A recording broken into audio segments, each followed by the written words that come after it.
After just one season with the team, Phoenix finished with a 36-46 record and failed to even make the play-in tournament. Now they'll have to search for a new head coach for the third consecutive year. The Suns spent $367 million in salary and luxury tax this season, the second most in total expenditures in NBA history behind the Warriors last season, but had one of their worst seasons in the last 6 years. They finished the season 4-22 when Durant and Booker both did not play and missed the playoffs for the first time in the last 4 seasons.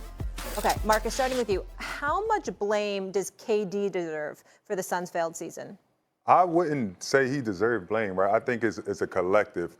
You have 3 head coaches in the last 3 seasons. As a player, like, how can I get comfortable with guys that's going in and out, right? Like, if I'm going into the locker room and we don't have a connection with this coach, me and the other guys are saying, like, how are we going to get past this? The coach's not listening. I don't know if he sees what we're seeing out there, right? And then you got a guy like Devin Booker that's been there with Phoenix, that got guys like KD and Bill to come, and then they switching out coaches each year, right? That is the upper management. They have to have some guy or get a guy that actually fits the mold. Yes, you want to see guys play better. Yes, you want to see them gel. It's Kevin Durant, Devin Booker, and Bradley Beal. Like, that has to work some way, but you have to put the onus on the organization to get a guy that these guys can gel with and you know that's going to be there.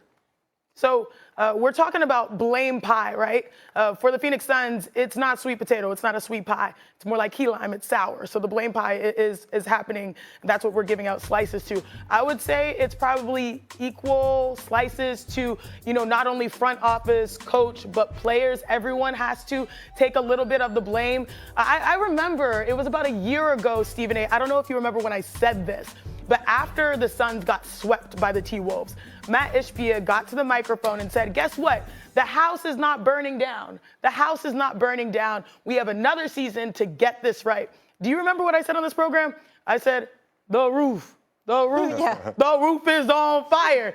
And it burned down. Yeah. It burned down. This is a cautionary tale to all owners about the impact of the second apron. Meaning, if you go deep into the second apron trying to form a big 3, that big 3 better be Jesus, Mary, and Joseph. It better be a miracle big 3. It better work, because otherwise it truly hamstrings you. And I do think that Kevin Durant is the one player that they can look to and say, all right, we have a no-trade clause here with Bradley Beal.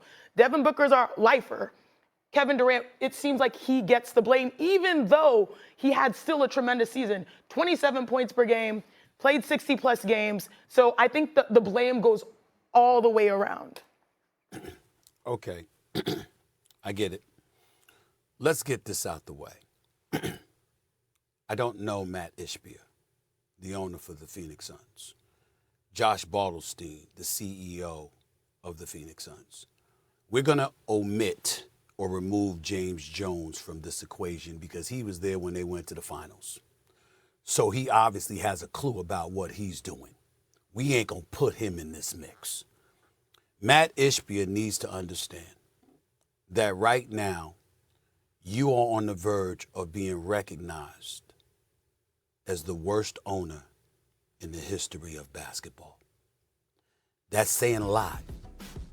That's saying a lot. Donald Sterling once owned an NBA franchise. James Dolan, until he recently hired Leon Rose, was on that trajectory. That's the trajectory, if you're Matt Ishbia, that you are on right now, being recognized as arguably the worst owner in the history of basketball. Why? Your team goes to the finals. Since that time, you come along, got rid of Chris Paul, got rid of DeAndre Ayton, got rid of Cam Johnson, got rid of these guys, ultimately Mikal Bridges, he's gone too. Got rid of Coach Monty Williams. Not only did you get rid of Coach Monty Williams, you hired Frank Vogel, got rid of him after 1 year. You got rid of Mike Budenholzer 1 year after signing him to a 5-year deal in excess of $50 million. You spent $214 million in salary this last season, about $152 million in luxury tax dollars, which was both tops for the NBA. Yes, you got Kevin Durant. Yes, you got Bradley Beal with $111 million left on his deal. But in the process, you've given up the farm, like damn near 8 first-round picks for crying out. I don't even know what number it is, okay? You've just depleted your assets along the way. No one is more culpable for this particular question than the ownership. 98% of their problems falls on ownerships and the decisions that they have made. But we got to leave the 2% for Kevin Durant because of this reason. You're the star. Yes, Devin Booker's a face of the franchise, and he's a terrific offensive player, and we get that part. And he seems to be a lifer with the Phoenix Suns. They got to take care of him. He's got 2 years left on his deal. He may want out. I don't think so, though. But when you look at Kevin Durant, we know what a baller he is. The issue is that, as I reported in the past, leadership. When we talked about Jimmy Butler wanting to go to Phoenix, why did we say that? It wasn't just because Jimmy Buckets was going to give you 20 a night.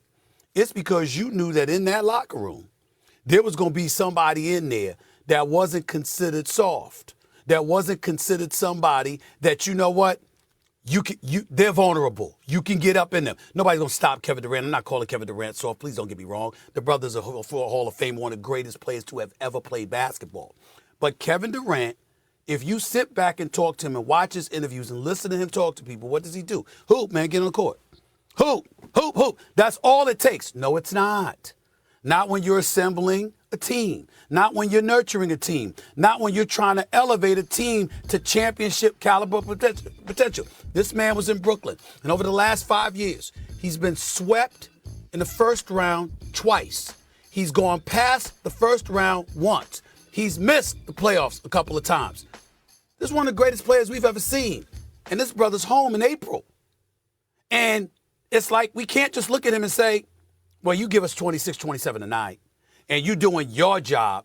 Well, when you're that great, it calls upon you to be something more because your greatness demands it.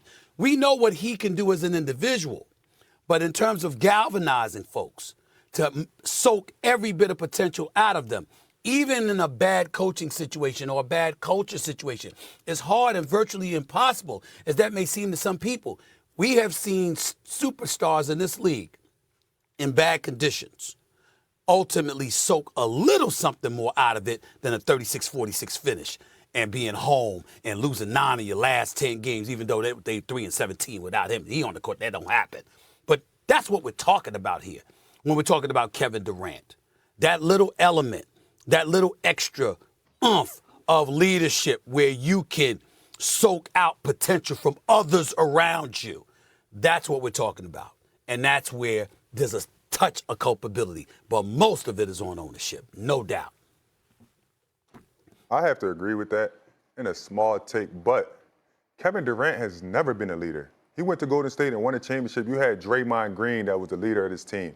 If you're assembling a team, you have to know that this is not Kevin Durant's job to be the leader, to bring those guys in. Bring some other veterans that can get these guys going how they're supposed to. This is Devin Booker's team. Devin Booker can stand up and be able to be a leader as well. Kevin Durant has showed up every night. When he's on the court, as you said, he plays 26, 27 points a game. He scores the ball. Unfortunately, he has some minor injuries because when he is on the court, they play well. The West is a tough place to play, right? Like, let's just be clear. Every night he has tough opponents. I'm not saying Kevin Durant is a leader because we know he's not a leader. I'm not saying that he can't step into that role, but has he? He hasn't been a leader. When he was in Brooklyn, they had a chance to get to the finals. Kyrie Irving goes down. If a lot of this thing changed, if they're winning with this team, we're not talking about this, right? We're not talking about Well, Marcus, hold on. He's never been that guy. I'm asking you. Hold on for a second, because it's important. I'm not debating you on this. I'm deferring to you. I'm asking you, because we all know how great Kevin Durant is. And we know how phenomenal of a player he is. There's nothing to question there. Yeah. But he snapped at me when we talked about leadership, because people have been saying for years, he's not, that dude is not a leader. And when I said there was leadership lacking in the locker room, and that was the reason why. So again, understand, you're confirming what me and many, many others have said about what the problem was in Phoenix. See, this doesn't sit all the way well with me because